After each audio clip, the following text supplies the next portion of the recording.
Fred. I'm with HopeLab, and we develop games to improve kids' health.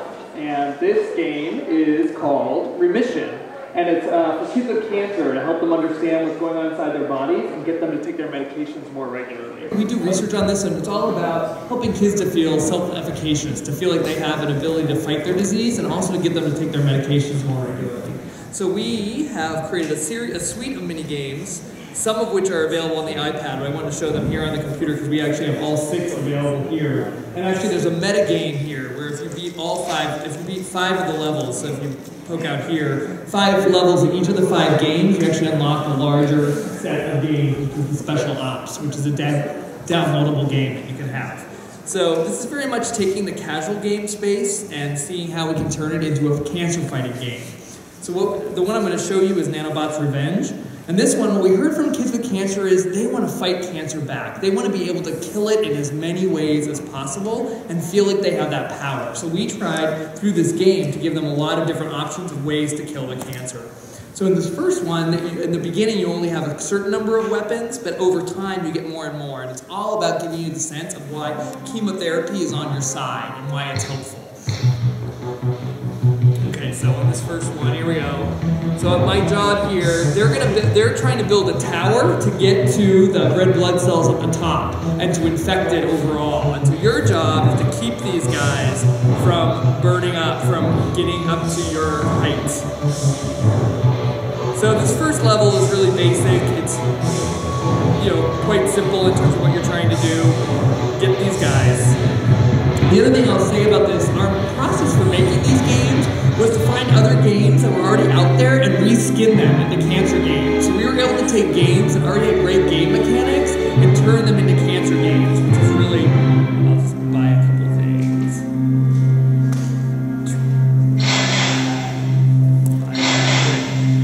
And now we'll go to level 2. Now level 2, they start to get it gets a little more interesting because you have more options now. So now I have this worm guy that I can shoot up from the bottom to get more of the cancer cells. And I can shift between the different weapons. And what this really, what this is really doing is making the kids realize like how they can fight this back and the importance chemotherapy has in their treatments.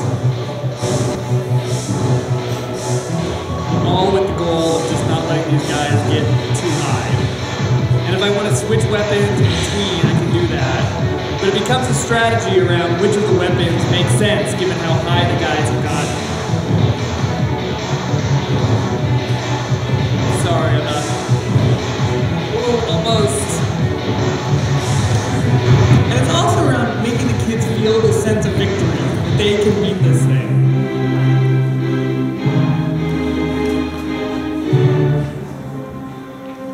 Do one more level just to give you a little more. So here we have one more option for fighting. Each of the levels you get more and more options and the fighters get harder and harder. So that's basic gameplay level experience. So I'm only showing you these early levels, so you're only getting a little bit, but I can send these prednisone soldiers down to fight the guys.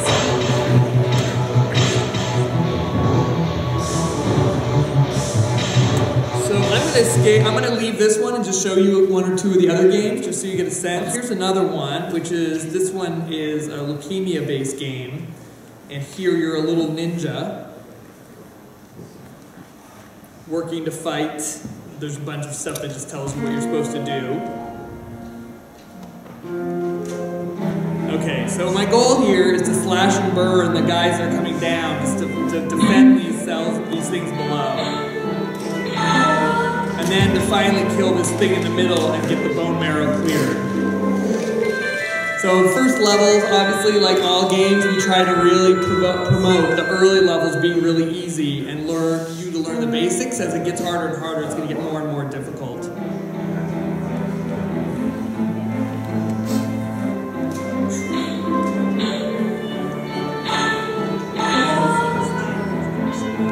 And then if you get the good cells, you get extra bonus points, extra powers.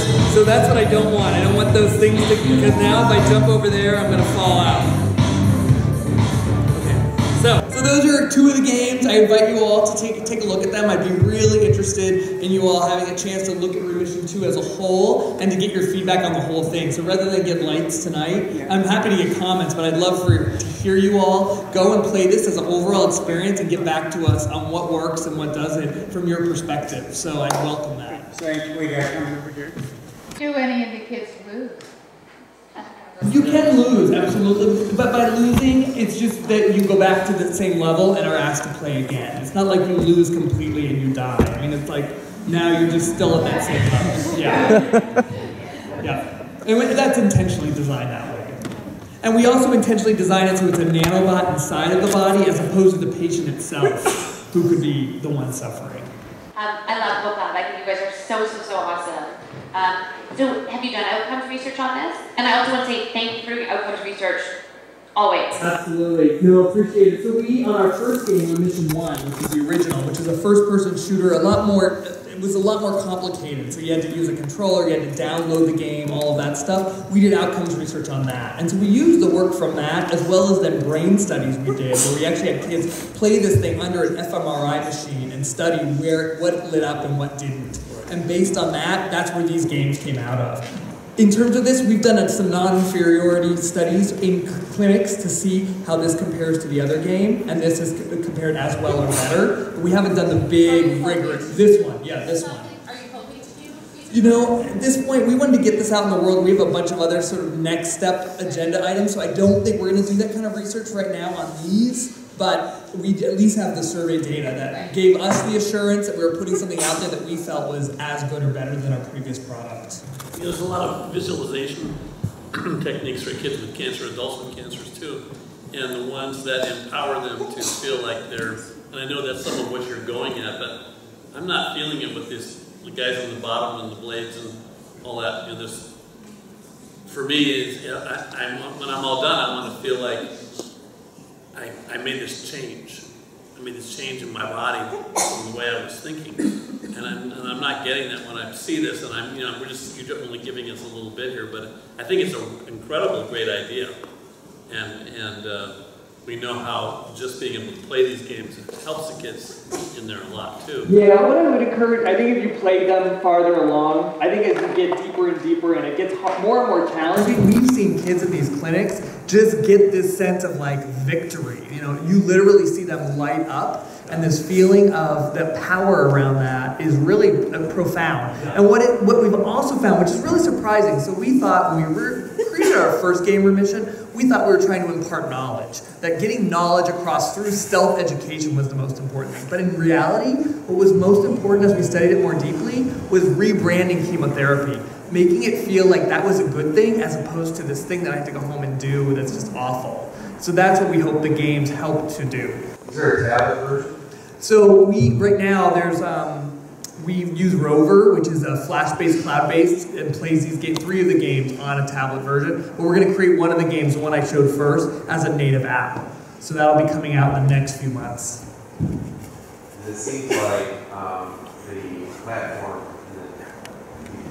the deliverability of the tablet to get it in the situation. My father-in-law just had heart surgery and tried to give him every kind of tablet in the world to keep him entertained with Netflix and everything, but he just wouldn't touch the screen. Didn't feel like it. Didn't feel good. So I think that having flexibility in the delivery and the platforms is you know, to meet every different need.